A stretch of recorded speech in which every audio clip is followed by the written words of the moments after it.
Like, I honestly am starting to wonder if, like, Guillaume off the top and Guillaume Manton, have a box of blue and black cards. Box of blue and black cards. Yeah. So here we go. We're starting the quarterfinals now. And for those of you who are just starting to watch, I'm Gavin Verhey here with Jacob Van Lunen for the top 8 of the Star City Games Open series of the standard portion here in Edison, New Jersey. On the right of your screen, Joshua Ravitz. Joshua, old-time player, is playing the blue-white Cobblade deck. It's basically the same deck he played last week to make top 8 with. He made top 8 last week in an 800-person tournament, top 8 again in a 600-person tournament. Clearly Josh knows his way around the archetype. He's had a lot of success with it. He's a good control player, and I'm excited to see how this match plays out. On the left is one of our 2 non-Cobblade decks in the top 8, Jonathan Sukenik, yeah. who's playing a rug deck. Nothing too techy in there. He's got a couple Inferno Titans, which I think are some of the newer additions to come out of this weekend. And we saw him play once yesterday, and he seemed to play the deck pretty well. And it should be an interesting bout to see. Yeah, I mean, one thing is, like, Josh is insane at playing Magic. And even though this match might be slightly favorable for John, I think that Josh is probably slightly favored. Right. It's a control mirror, and we're letting Ravitz play a control mirror, you know? It's kind of a control mirror, although the rug deck can get those draws, you're like turn 2 Lotus Cobra. Yeah, and the thing is, Josh's deck actually can't react to Lotus Cobra like the red version can. It doesn't have lightning bolts, but the thing it does have, and this was huge yesterday, is Tectonic Edge. This was a huge point of contention yesterday. People like AJ Soccer, Drew Levin, Jerry Thompson are like, we don't need the edges, I just want to play lightning bolt, I want to bolt down things. But Josh Ravitz, Edgar Flores, and 2 other people in the top 8 were like, no. These Tectonic Edges are far too important. Like, use them in so many matchups. Their mana bases are better. Like, they're allowed to play sideboard cards like Core Firewalker, which might be too hard to cast for the blue-eye-red version. Yeah. They're playing less land to come into play tapped. A lot of the lists only have like 3 Colonnade, so they really have like a very high density of lands that don't come into play tapped. Right. And yeah, those tech edges here, Drew Levin told us, who's played the blue-red-white version a lot, that Raging Ravine was like one of the worst cards the rug deck can have against you, and so the ability to be able to just Tectonic Edge down the Ravine and out of the blue-white deck is huge. Plus, I mean, you just get some extra spells on top of everything else. So yeah, so looks like Josh mulligans a 5-land double Mystic hand, and John mulligans a 6-land 1 Mana Lake hand. Yeah, both players going down to 6 cards here in the quarterfinals of this event. John may have actually had 1 Preordain in his hand. Yeah, I think I saw in addition to the Mana Lake. But both hands looked pretty poor for the matchup, and the players are content to drop down to 6 cards. They're both look like pretty disciplined players. Joshua, obviously, a lot of experience, a lot of discipline in his play. Like, he knows he has to mulligan hands like these. Jonathan is a local guy. You said he's played a lot, does a lot of Magic online, and he clearly knows something about the rolling dice. Did they not determine who goes first? But Jonathan clearly knows something about restraint, so it's interesting enough. I mean, taking mulligans is such a fine art. A lot of people have difficulty with it, and so seeing these players play, you can learn a lot from them and how they make their mulligan decisions. I think a lot of people might look at a hand and be like, okay, well, 5 lands, 2 mystics. That's not the greatest hand ever, but I'm perfectly content keeping this. I could play a mystic on turn 2, a mystic on turn 3, or violet, or put my sword on turn 3 equipped. But Josh was like, no, I need a better hand than this in this matchup, and I'm willing to mulligan this. Yeah, I think that's an important thing to learn, is that mulliganing isn't just about finding lands and spells. Like, actually finding like a good hand is your goal when you're mulliganing. Right. The Paris mulligan rules let you actually they're work toward a drawing better 7 again. So there must have been some confusion. There must have been some confusion. They rolled dice, so they must have not determined who was on the player of the draw, which I suppose is fortunate for both players because both their hands were pretty poor. So, all right. So Josh leads on a Seachrome Coast. Yeah. Now Josh only has a 2-lander, so. And there's the 3rd land. And Squadron Hawk is going to help him out here. And Squadron Hawk is just so good at, everything. Everything. Drawing you cards, getting you creatures, wearing a sword, discarding Defana Shaman, attacking, blocking, shuffling your library. Drawing cards with Jace. It's good Ancestral Recall. I mean, it's Healing Solve, Ancestral Recall, Lightning Bolt. It just, it's everything but Raised Dead and Giant Growth. You can discard it to your Molten Veil Masticores, right? So on turn 2 is Lotus Cobra, and Lotus Cobra is the card that a lot of the Caw-Blade decks really feel scared about. I remember Kibler back in San Jose told us a lot about how Cobra was the card he was most scared out of a rug. It can give them really quick starts. And in game 1, the blue-white deck does not have a great answer. After sideboarding, I know Josh has 4 ousts in his sideboard alongside 4 condemns. But in this game 1, that Lotus Cobra is going to be a huge problem for Joshua Ravitz. Yeah, Josh really has like this one window of opportunity where he's like allowed to tap lands on his turn, and then John gets up to the point where he has access to 6 mana, and then things get pretty far out of reach for Josh. Yeah, I mean, the fact that you hit 6 mana pretty consistently on turn 4 here with that Lotus Cobra, Josh is going to have to represent Mana Leak every turn, and yeah, it can be rough, especially if he ends up being Landlight. All right, so the sword is going to certainly help him. It'll help demolish Jonathan's hand, which is a decent saving grace, because if you equip the sword, attack, and then he discards a card, he untaps, you Mana Leak something, and then you can maybe tear apart his hand a little bit more. But it's still a long ways away from here, and a single lightning bolt from Jonathan, which I think he has it. Yeah, will cause a huge problem going along. I think, is this Jace coming down this turn?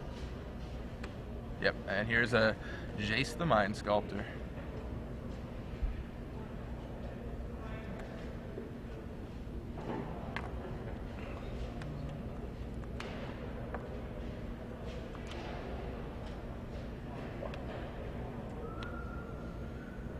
Alright, and Preordained from Joshua Ravitz.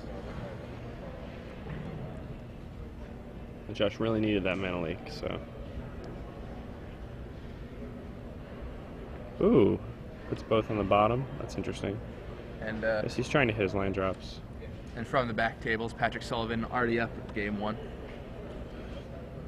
Typical Pat Sullivan.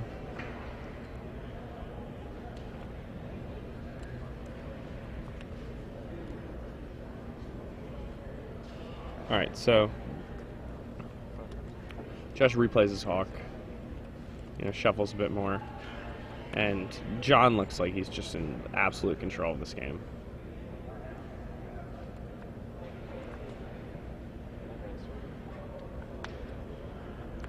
Yeah, and that Jace, just doing what Jace does best.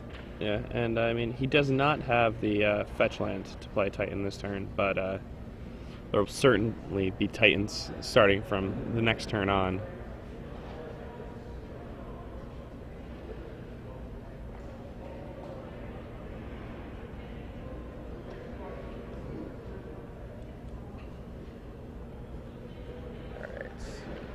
So what do you think the play is here? I think he plays Raging Ravine and passes with Bolt Mana Leak up. Oh, you can add a blue and play Preordain. I didn't realize he had that in his hand. Ah, yes, Preordain. Nice little double checks to make sure they're both what he thought they were, and sets them up the way he wants.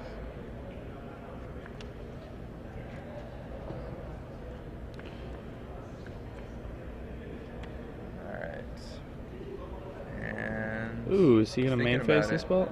Yep, and there goes down Squadron Hawk. I guess if his opponent's the 16, then Inferno Titan along with the Lotus Cobra is kind of a one-turn clock.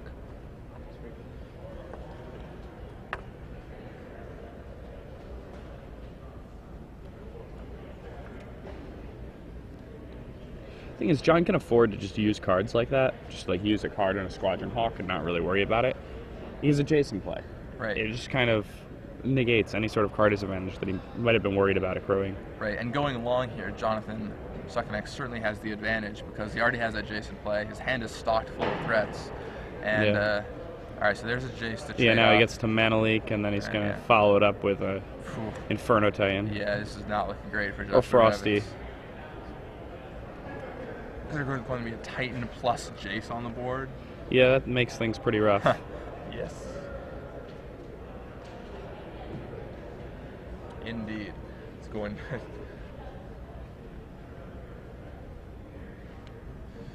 Oh my. So it looks like Jace Fate Sealed there? Yep.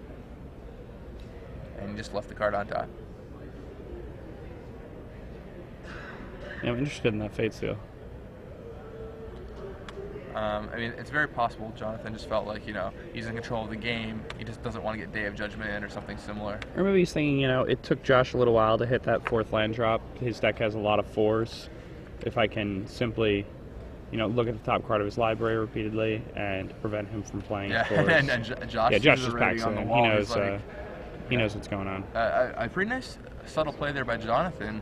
Just deciding, hey, look, Fate Sealing here I think is correct, just because if I can keep him off his land drops, I know Frost Titan's going to tap this down. He can't Day of Judgment me next turn. Yeah, and I believe he definitely had another Titan or 2 in his hand, so it gives him the opportunity to start resolving those spells. Yeah, absolutely. So, all right, so for those of you watching, we're going to do the SCG Premium giveaway here. And for 3 months of premium. Now, the trivia question today is, what old school Magic Pro has made top 8 of this event playing a mono red deck? Yep. So tweet now with the hashtag SCG Premium. See it right there on your screen. And for those of you who catch it the first time, we're tweeting the question for you guys. But once again, the question is, what old school pro made top 8 of the standard portion of this tournament playing a red deck? If you've been following along, hopefully you know the answer by now. And I'll give you a hint, he's up 1 game in the quarterfinals. Yeah. So could you I'm sorry. And, yeah, and the answers are starting to roll in. Once you have a bunch of answers in, we'll just randomly select one of the users and they'll win the prize. 3 months premium is pretty awesome to have.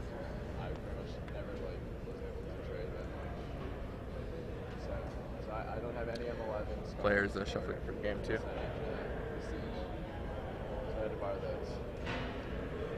Plus, I was at college and all my own accounts were home, so I had to buy all the All right. So how do you think the players are going to sideboard here? I mean, Josh is probably, I don't know. It's kind of an interesting match. Sure, there are a lot of different ways to do this. Josh has Condemns, which are really good against the Titans and things like that. But I'm not sure if those are necessarily for this match. Maybe he brings in his ousts. I feel like those ousts have to come in here. They're so crucial when you hit one of those Lotus Cobras. I mean, against the Valakut, there was some debate yesterday if you should bring them in, but man, hitting one of those early Cobras really sets them back, because not only are you getting rid of a huge important card in the matchup, like we just saw Lotus Cobra essentially dominate the game there, but it puts it back on top of their library in 2 turns where they don't want to draw it anymore. And, so it looks like Josh is bringing in Precursor Golem and Sun Titan. He had Precursor Golem in his sideboard? I don't remember that from when we looked at it yesterday, but I guess you must say yeah, I mean, I just saw it now, so. Wow. Well, I guess we can see some Golem action here. Golem action is always the best.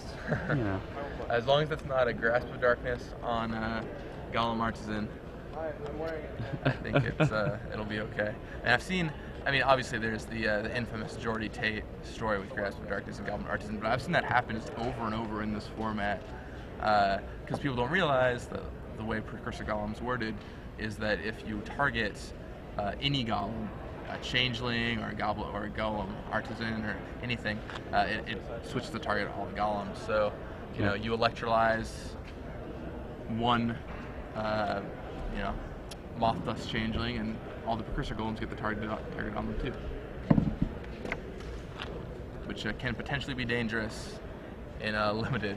I once saw a player not only cast Grasp of Darkness on his opponent's Goblin Artisan, which killed off his Precursor Golem, but there was a Galvanic Blast on the stack, which turned off his own Metal Crack. So you have to be very careful when playing with these expert level expansion cards. The expert level. Yeah. Welcome to the big leagues. Yeah, there should be a little thing in the booster packs.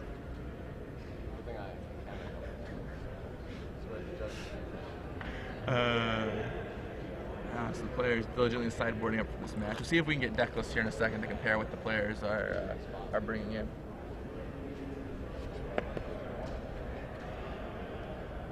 Are there any players that you'd like to see do particularly well in this top 8? Any people you have like affinity for? I think the players. I mean, obviously Patrick Sullivan. Oh yeah, everybody wants to see Pat Sullivan win. Besides Pat Sullivan, that's the given. All right, but I was watching Edgar Flores play yesterday, and he's a player without any really big breakout finishes. He just played blue white. He made top 8 last weekend with his blue white deck. He made top 8 with it again this weekend. Obviously, he's pretty confident in it because his entire deck is foil, and he played his deck really, really well. We watched him play, and he made awesome plays on pretty much every turn. You could see the thought process. He was really tight. Like he was really, really good. He was able to put his opponents on the exact cards he needed to play around them. And that's what a blue-white deck does. Like, if you know what your opponent's going to do, then you can react properly if you're hitting in land drops.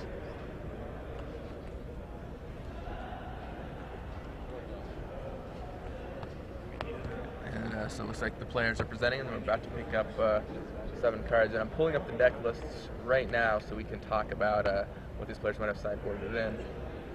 And the deck lists are all available on StarCityGames.com. If you go to the event page, you can find out how these players are, how these players have been playing their decks, what's in their sideboards. Another player I'm really excited to see here in the top 8 is Meisenhower. Yeah, we watched him play. His hands were shaking yesterday after.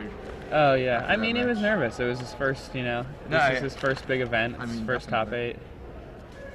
So let's see. So Josh leads on a turn 2 Stoneforge Mystic. Certainly a great play to have in this matchup. All right. So in what matchup is it not good to play a turn 2 Stoneforge Mystic? All right. So good. Yeah, there aren't many. Even I would happily, a lot of the time, I think, play a Stoneforge Mystic into Bitter Blossom.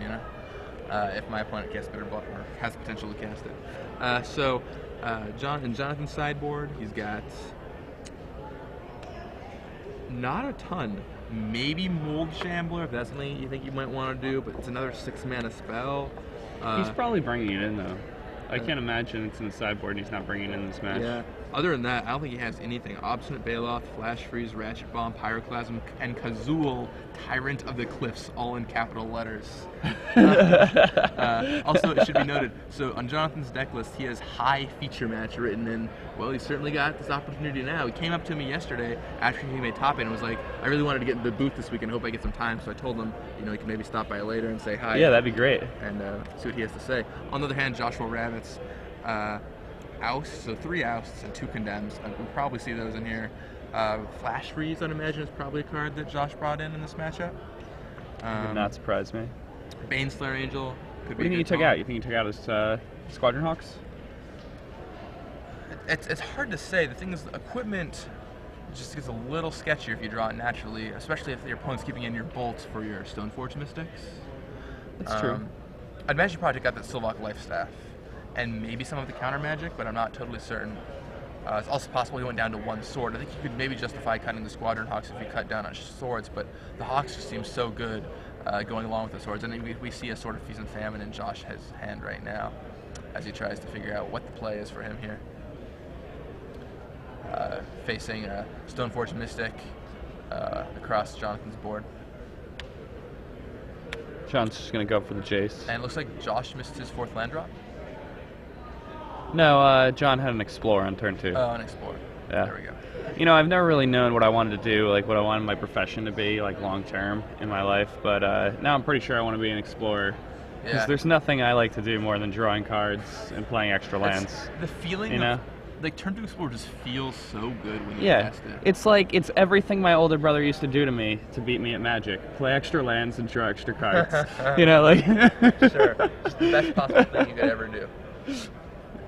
And it just feels so good when you cast turn 2 Explorer. All right, and Vile's in that sort of Feast and Famine. And now we're going to see what Josh does here. Maybe he goes with Jace to trade, or he's going to suit up. Well, yeah, I guess he's going to suit up the sword and serve it Jonathan, and then probably trade up Jace's. Seems like a reasonable play here. Yeah. Maybe get another. Oh, a Mortar Pod. Here comes a Germ token. Germ. Ooh. Mortar Pod. I didn't see a mortar pod coming. Yeah, I mean, there's one in a sideboard. He must have boarded it in. You know what it is very good at is killing Lotus Cobra. It is very good at killing Lotus Cobra. It's also an extra body that you can search up with your Stoneforge Mystic to Absolutely. increase like the power of your equipment when you're siding at your Squadron Hawks or something like that. So Joshua opts to not trade Jaces here, and he just goes for a Tectonic Edge on Rager Being, hoping to cut Jonathan off of green mana, but that active Jace is certainly looking to be a little threatening here. We'll see what Jonathan has in store for us this turn.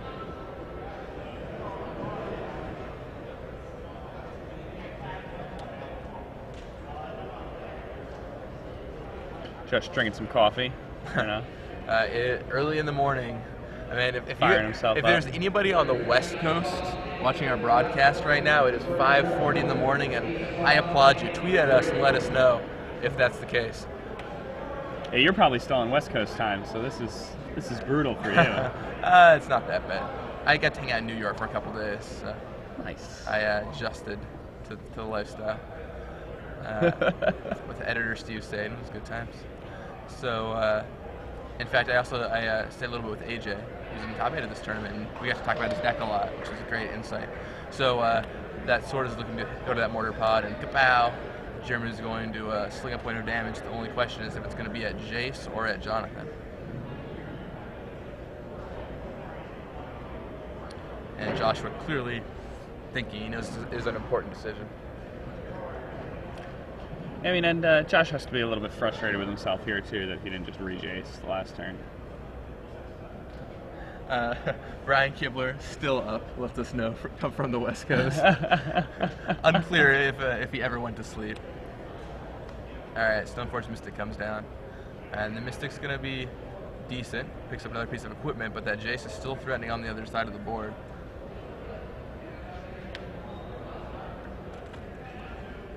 Oh man, and leaving an active Jace is just so dangerous. But, I mean, to be fair, Jonathan does not have another Jace in his hand, and if Joshua had just traded up Jaces, Jonathan had the opportunity to play another Jace. Yeah, just re-Jace him. And time walk Joshua, so maybe Josh just has the read. Well, if he re-Jaces there, then Josh gets to untap again with an equipped Stoneforge Mystic. Right? Right.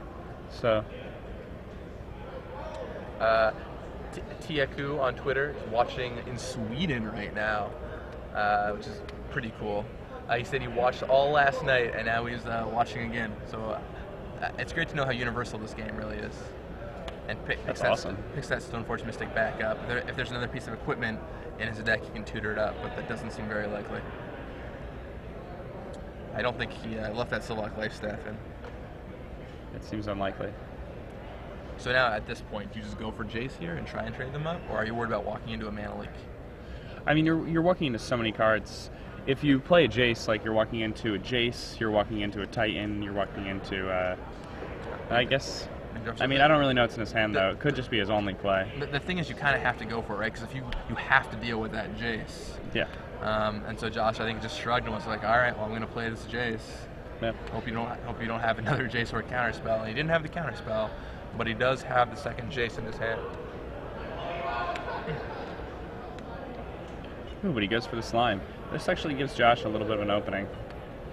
Yeah, it gives him a Jace breather, as it were, although things could start getting really hairy for Joshua if that Jace starts -1 in that acidic slime. Yeah. Here comes Stoneforge Mystic down. See if Josh opts to search. Nope, he's out of equipment. He did not leave in Silvok Life Staff. And Josh leaves 2 mana untapped.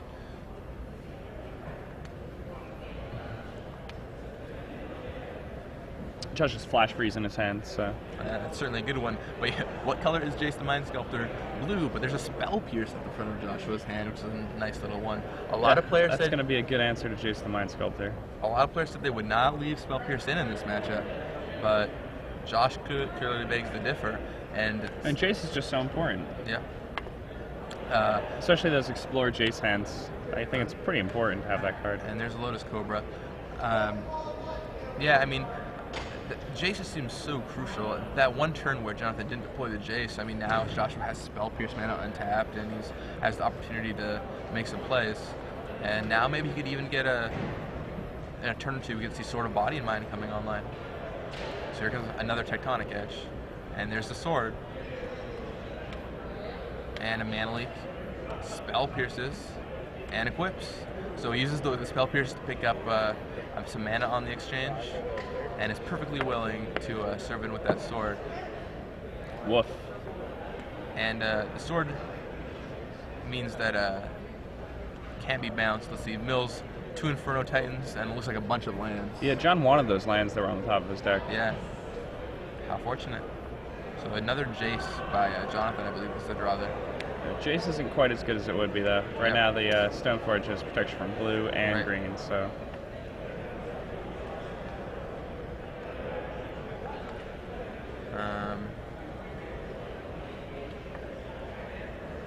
Here we go.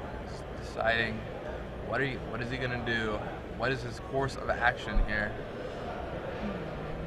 Well, I mean, with the Lotus Cobra on the table, he could keep that fetch land. Or I guess he probably wants to leave the fetch land on top. Well, whatever he put back on top might not be there when he untaps thanks to that sort of body in mind. Well, that's true. I mean, I think the sort of body in mind is probably going to pick off a Jace next turn, though. That's very true. Although, I could certainly see, we saw Josh play against AJ yesterday, and when he had sword in play on his Stoneforge, he was like, I'm just going to race you. I'm just going to try and race. It didn't end up working out for him then, but maybe he feels like that's a good play here. I think taking out that Jace has to be the course of action. It just seems so good. Yeah, this opponent's still at 13. Yeah. It's going to require a bunch more swings. Right. I mean, building up a wolf army is nice, especially against a deck without some kind of sweeper effect. But especially when he has John, like...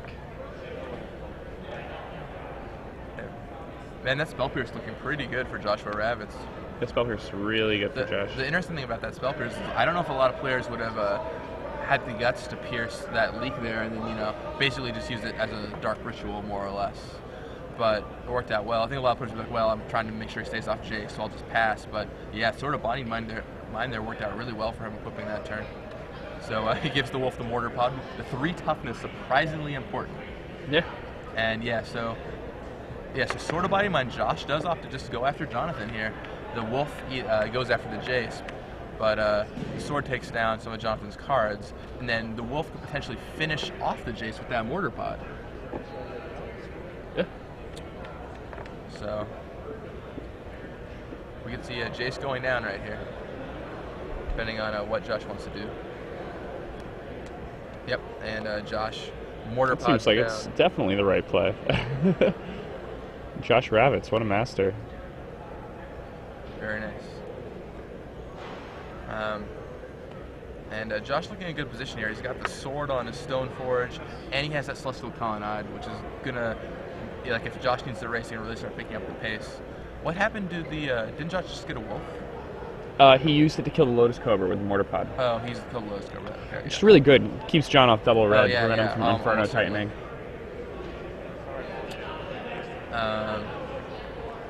So now Josh has, let's see, 3 points of power with this sort of body in mind, an additional 4 with that Colonnade, so that's 7 points of power, and he's certainly looking to be ahead here.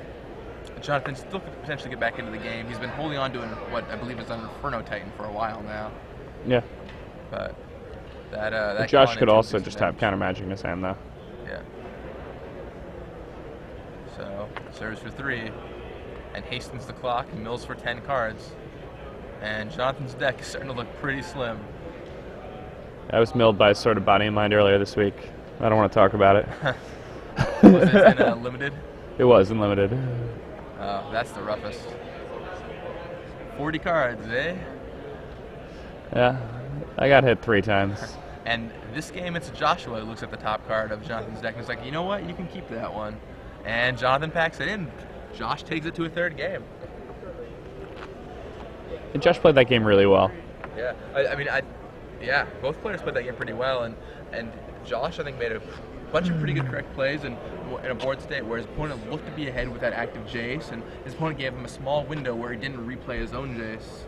He chose to play the slime instead of replaying a Jace. And I think that gave Josh the opening he needed to win the game. That was the one turn that he was looking for, especially when he was able to untap with Spell Pierce in his hand. So huge for him.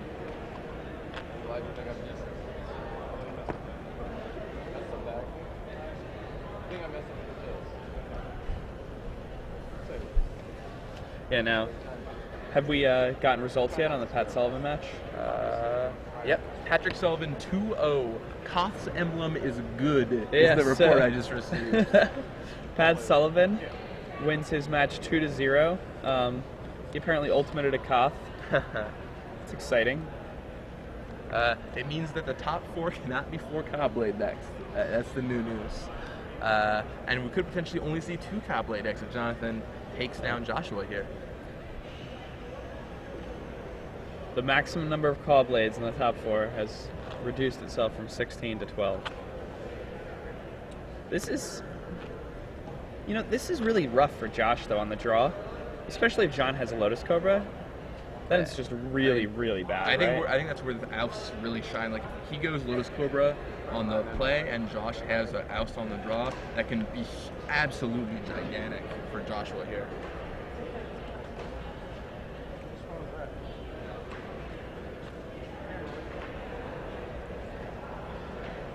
Oh man, a smile from Josh Ravitz. Wow. This is wonderful. I love He's it. clearly happy to be in this position. Happy to pick up that last game. It's certainly a close last game. I'm excited to see how this game 3 plays out. There's been great matches so far. Just watching Josh play today and yesterday.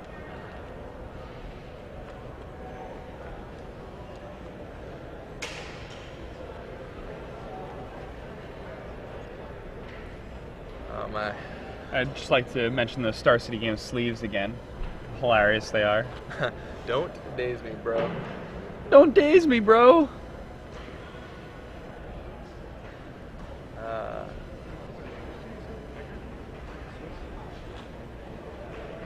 Let's see. It's do you think you switch up your sideboarding at all for game 3, or you just want to keep your deck as is? I don't know. It's not really a match where you have like that many different on the draw versus on the play things, in my opinion. I could be wrong though. I mean, it's possible that maybe Mold Shambler's a little better on the play. Other than that, I mean, that's really the only card in Jonathan's deck I could see boarding in this matchup. I'm actually surprised he's as light on sideboard fruits as he is.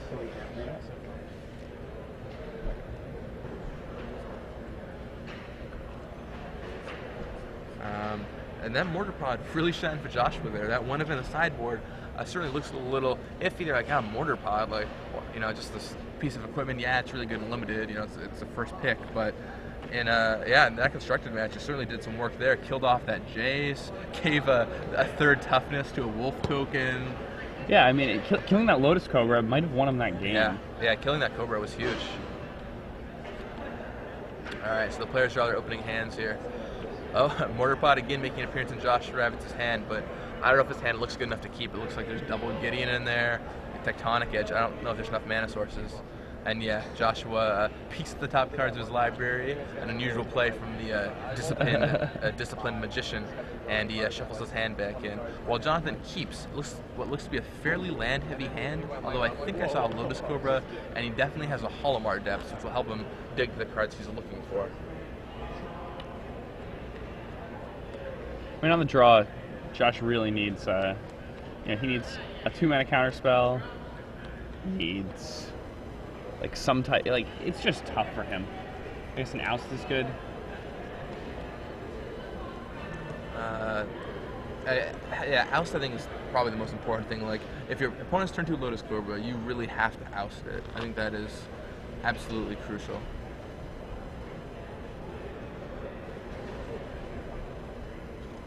It's certainly something Josh is looking for. That hand he just had was not nearly good enough.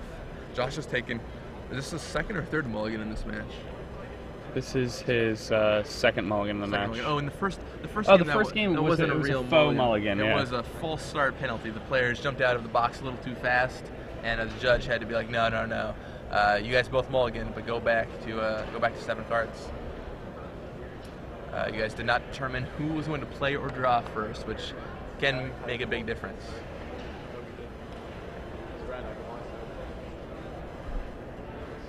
And Jonathan shuffles Joshua's deck, trying to send all the cards he needs to the bottom. Now, John's deck didn't have that much action from what we saw, right?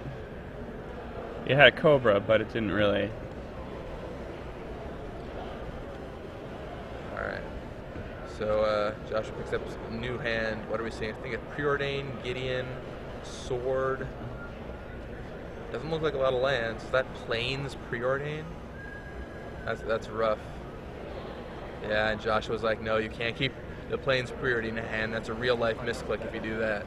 So I'm going to have to send it back, and Josh drops to 5 cards. Now he is on the draw, so he gets to pick up a card, but certainly not what he was hoping for. Yeah, now this is it's always a frustrating way to go out. Well, I know I mean, Josh is going to be on the mailing list, writing about a mulligan to 5. I mean, maybe. Obviously, mulligan to 5, not great, but I could see him come back. Yeah, he'd obviously win. He's playing blue cards. He's playing Stoneforge Mystics. He's playing Jaces. You know, like, Wizards has done a pretty good job, like, making cards that help people recover from mulligans. Yeah, and also, I mean, he is on the draw, which obviously being on the draw, not great in this matchup, but he still does get that extra card, which could be crucial. And I can see a hand where Josh has, 3 lands, Oust, and Stoneforge Mystic or something similar, and just, Oust the Lotus Cobra, plays a Mystic, gets a sword, and maybe hops right back in the game with a couple good draw steps. It's not unreasonable at all to think that could happen. Right. And Jonathan's hand looks pretty land heavy, so if he floods out here, if that Holomore Depths peaks and doesn't find what he's looking for, it could be a slow start for him, which could give Josh the time that he needs. And, my first PTQ top 8, my entire life, I played against Gerard Fabiano in the first round. Okay. I was very young. And Gerard in game 3 mulligan 5 against me, and I felt so good. I was so happy. I thought I had it won, and then he just crushed me. So. Oh man. Yeah, Alan Comer told me a story once about a player who mulliganed down to 2 cards, and his 2 cards were Dark Ritual, Necropotence, and he drew a Swamp off the top. So there you go. So Josh does find that Oust. He quickly keeps his hand. He's like, yeah, this is way better than my other ones. And it looks like it's a Glacial Fortress. It's 3 lands, Oust, and a sword. Which, I mean, obviously not a great hand, but the sword's actually almost a dead card, right? For Josh, because there's still so many Stoneforge Mystics. It depends, I think, on if he left in Squadron Hawk or not. Because if he draws a natural Hawk, that sword could be very good. Otherwise, all of his creatures are just Mystics anyway. Yeah. So Jonathan does not have the turn 2 Lotus Cobra. And Joshua has plenty of lands, sitting on 2 Ousts. And he passes the turn back. And interesting there, he had the opportunity to play, I think, doesn't Josh have a Seachrome Coast in his hand? I think he had the opportunity to play an untapped land and bluff a Mana Leak, but he might have been trying to draw something out from Jonathan here to potentially oust it. Yeah. His opponent's like, okay, well, I've got free reign to cast a Lotus Cobra that I just drew or something, and Josh can oust it back and, set Jonathan back a draw step, essentially, in another turn.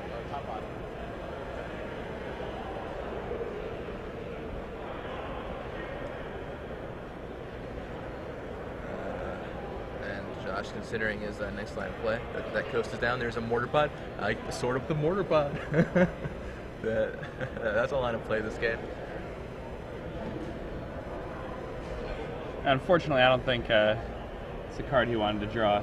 No. His Mystics are getting worse and worse. Yeah, absolutely. He just has 1 sword left in his deck for his 4 and 6 to fetch. There's soon to be Squires. Yeah. So drawing a Mystic there would have certainly been better than drawing that Mortar Pod, but you gotta make do with what your deck yields, I suppose.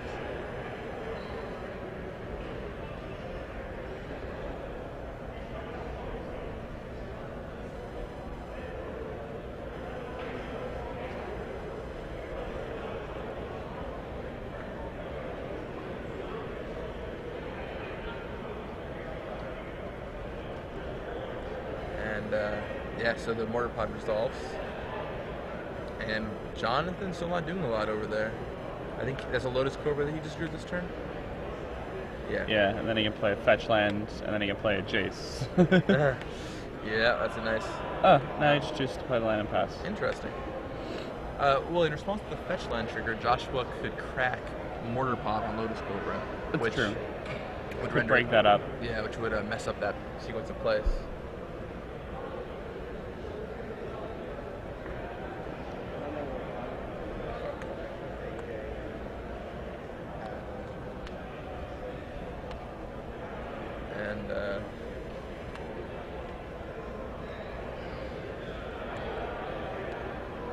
let's see.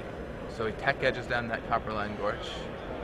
So for the next match for the semifinals, it looks like we're going to be covering AJ Soccer against Patrick Sullivan. Yep. Are they starting that now, or are we going to wait on it? I'd imagine that they should probably start their match just because of we're running the whole top 8 today. But if we can get Patrick Sullivan on camera, that would be great.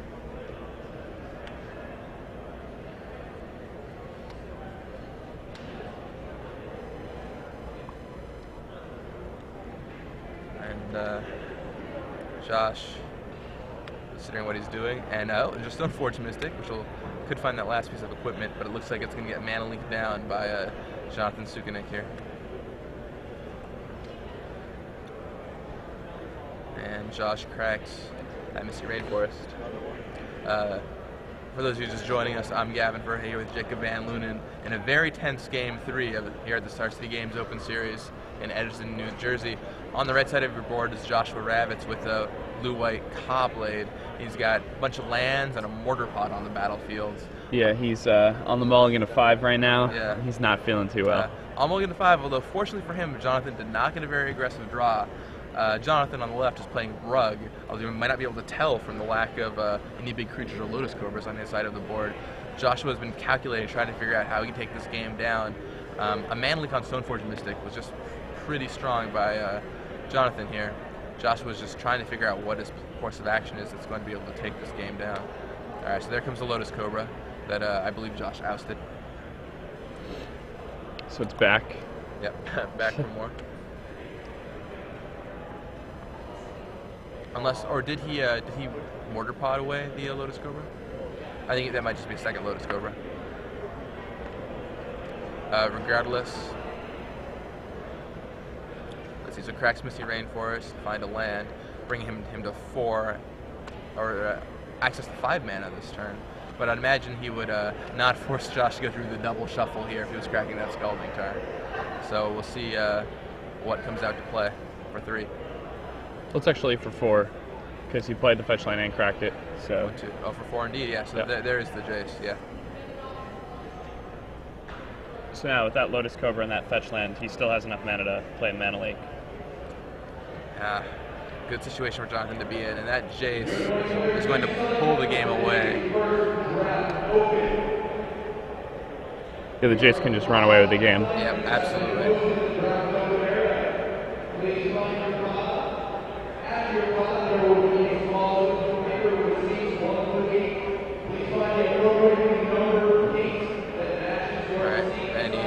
Passes back to Josh. Josh tries to spell pierce, which is a little too late. Although Jonathan could have paid it. Yeah, John could have paid for it, but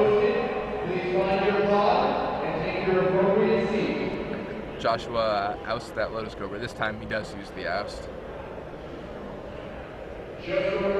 The draft challenge is just getting started. It looks like there are some ringers over there right now. We've got a Steve Sadin, a John Becker, a Matt Ferrando. It looks like we even have a Paul Jordan battling in the draft challenge today. No, these events are great on Sunday because if you don't play Legacy like some players do, you have the draft opens you can go play in. Like 2 draft tournaments, just what everybody wants. Yeah, I mean, are great opportunities. Oh man, we have a Philip Napoli, P-Naps, battling it out. Master. And back to the game. Things not looking so good for Josh Ravitz here. That Jace. The game is slowly pulling out of his reach. Yeah, so I mean he ousts Lotus Cobra once again, but doesn't seem to have much else going on. Yeah, that Jace. Things were looking like maybe he could get back in the game until that Jace came down, and that Jace is going to be probably what takes the game away for Jonathan here. Yeah, John can even, brainstorm, shuffle away the cards he doesn't want, and then go for the Inferno Titan. The Inferno Titan's going to hit a mana leak, but yeah, I mean, decides to shuffle first. That seems fine. I mean, he wants all the cards in his hand. He doesn't really want the Lotus Cobra. He knows it's one of the cards he's going to draw. Right. I think he'd rather just look at a fresh 3. Right, instead of drawing the same old Lotus Cobra. So yeah, he goes for Inferno Titan, and drops it into the graveyard as soon as Josh is like, I'm going to mana leak that. Thank you very much. Flash freeze. Or flash freeze. Yeah. I've had enough of this nonsense. And he Fate Seals Josh.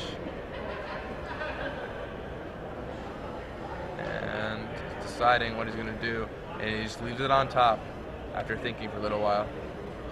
Josh drops the colonnade and passes.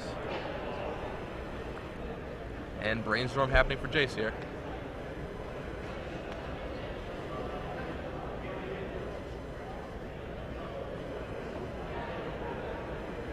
Jonathan playing diligently and carefully to make sure that he doesn't accidentally let Josh get back in it, but that Jace is looking pretty good, especially now that it's on 5 counters to avoid getting attacked by Celestial Colonnade. Yeah, he even has the slime, so he can deal with the colonnade. Nice. Yeah, that slime is brutal. Very nice board position for Jonathan here. And comes the Glacial Fortress.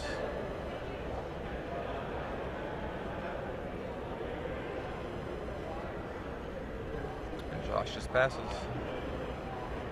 Still holding 1 card in his hand. And is that a fresh Jace off the top for Jonathan there? I believe it is. I don't think he wants that fresh Jace. I do not think he wants to cast that Jace either. I'm sure Josh would love it if he did. But alright, so Josh is like, alright, I'm going to continue to seal your doom. Let's see what your top card is. And he makes Josh put it on the bottom this time. They have Judgment off the top for Josh Ravitz. It's a reasonable draw, but that Jace is really not helping things.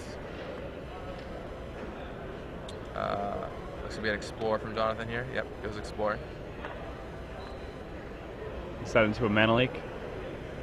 Or Halimar Depths? I'm surprised he played the Halimar Depths as opposed to brainstorming the Jace, shuffling it away. I think at this point he's just on the Fate Seal plan. Oh yeah, you could still be on the Fate Seal plan. You don't have to do it every turn. I think he's just going to ultimate him out this game. Oh yeah, of course.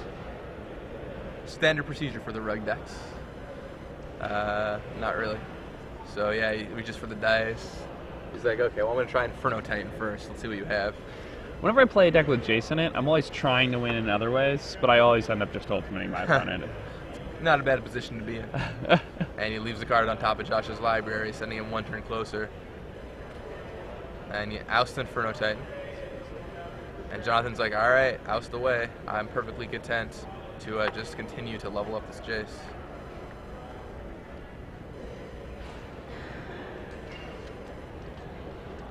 I'd imagine he's going to put 2 loyalty counters on Jace this turn. And that should do it. I mean, it depends. Yeah, I mean, I don't know. He'd have to...